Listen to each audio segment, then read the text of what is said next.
Good afternoon, everybody. Uneducated Economist here. So I thought I'd talk a little bit more about the increase and decrease of money in a state. This is chapter 8 of Cantillon's essay on economic theory. This is a great essay. Now, if you have been following my channel, you know I refer to this essay all the time.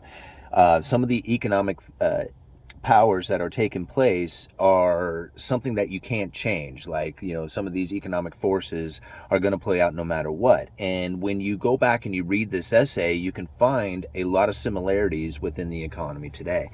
In this particular chapter, this is a really good one because what it does is describes what ends up happening when you introduce new money to the state, right? So in Cantillon's day, they didn't really have like a Federal Reserve.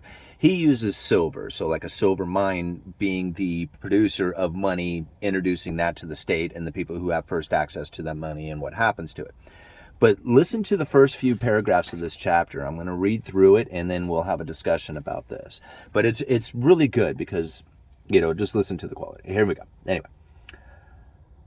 We have seen that the quantity of money circulating in the state may be increased by working its mines, by subsidies from foreign powers, by the immigration of foreign families, by the residence of ambassadors and travelers, but above all, by regular and annual balance of trade, from supplying goods to foreigners, and by receiving from them at least part of the price in gold and silver.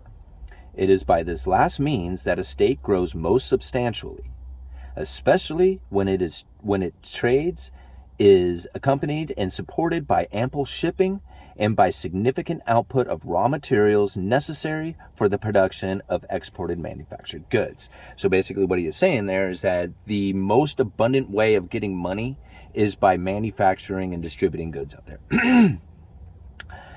But he says there's other ways of getting it too, just by having like foreign ambassadors, residing in your country. They're going to introduce money from wherever they're at. Anyway, moving on.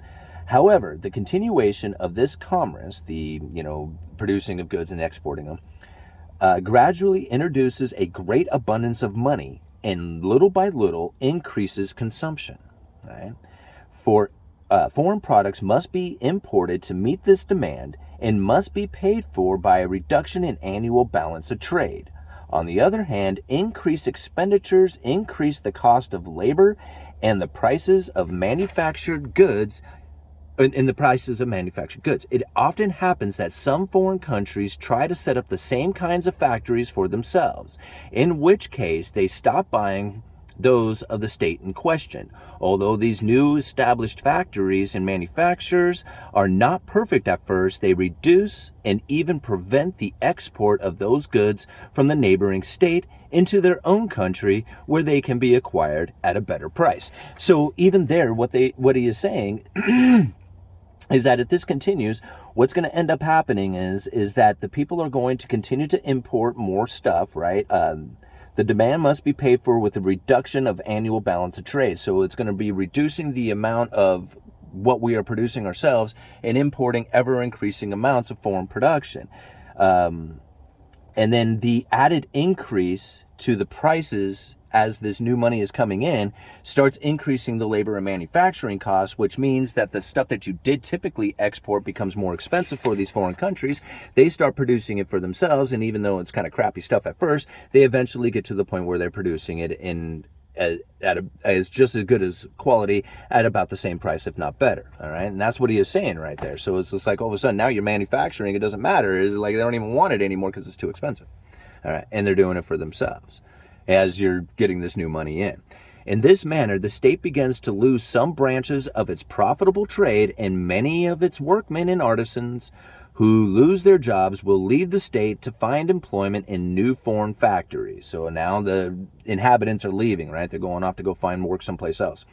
In spite of this jeez.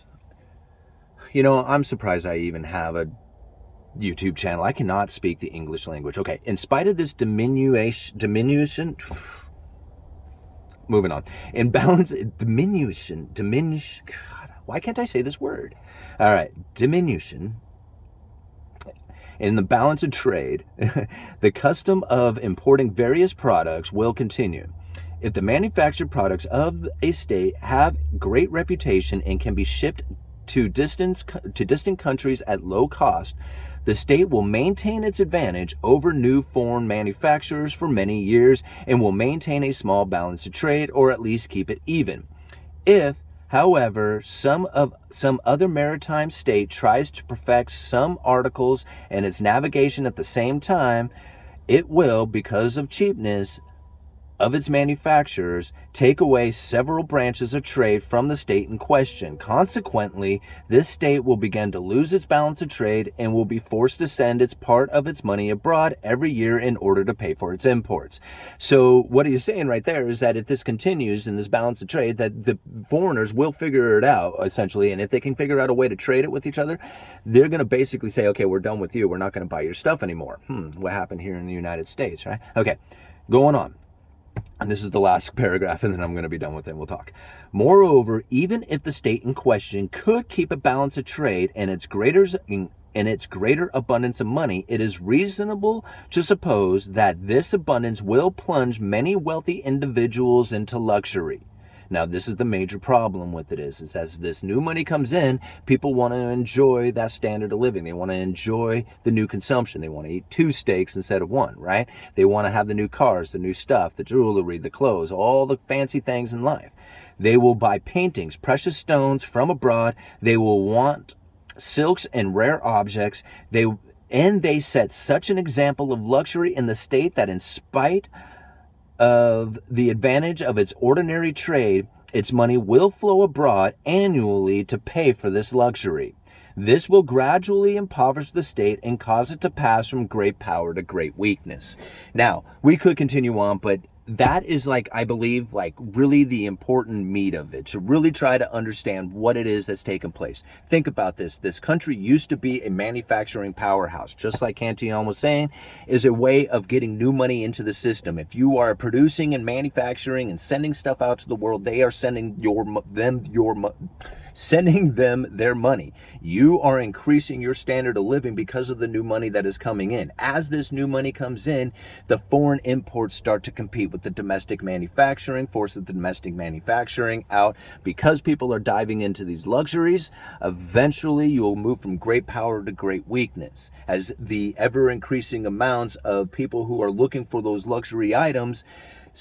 If the new money, that's as long as the new money continues to pour in. The moment that the new money stops pouring in, then it all turns off. Everybody falls into poverty because you're not manufacturing enough stuff within your own state in order to provide for the demand or the current population that is there. This is what we have experienced. This is why the United States is in such a fragile position.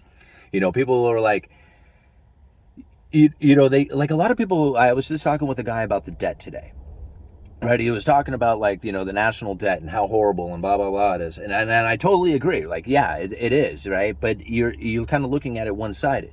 You have to look at it from the other side. If it wasn't for the fact that people are buying the incredible amount of our debt, the United States issues out treasuries, right? If the demand for those treasuries didn't exist, where would we get our money from? Think about that. The world is buying up the United States debt. And that is where the new money comes from, right? It doesn't come just from the Federal Reserve just printing money. Sure, it does. That facilitates this trade. But it's the ever-increasing amounts of debt that is importing the new money into our system. If we do not have that new money coming into the system, we're all going to fall into poverty. Now, the only way to protect yourself from that is to be in that third party. Or out of that third party, I'm sorry. And that's where everybody is in when you buy stocks, when you're buying real estate, when you're buying all that stuff. I mean, real estate may be on a little bit different level, but then you have to rely on the government to protect your property, right? Or to help you protect your property, or be willing to defend it at all costs. When you have gold and silver, when you have cryptocurrencies, even if you had cash, while the Federal Reserve and everything is still in existence, these are things that are away from that third party. But the moment that you hand your money off, it's at risk. And this is really the situation with it.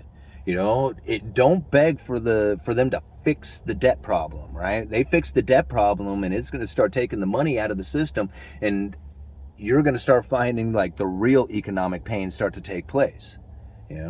I mean, I don't like it. I don't like the fact that this is the case. I don't like the fact that the ever increasing separation between the rich and the poor. I don't like it. I don't like the whole idea of any of it, but the fact is that the way the system is set up right now, it gives the United States an unfair advantage. That, to have the world reserve currency, to force people around the world to use our money for their trade, given an unreasonable demand for our debt, how long can that last? How long can that really last? We'll continue on with this discussion. I love this topic. Uneducated economist, you let me know.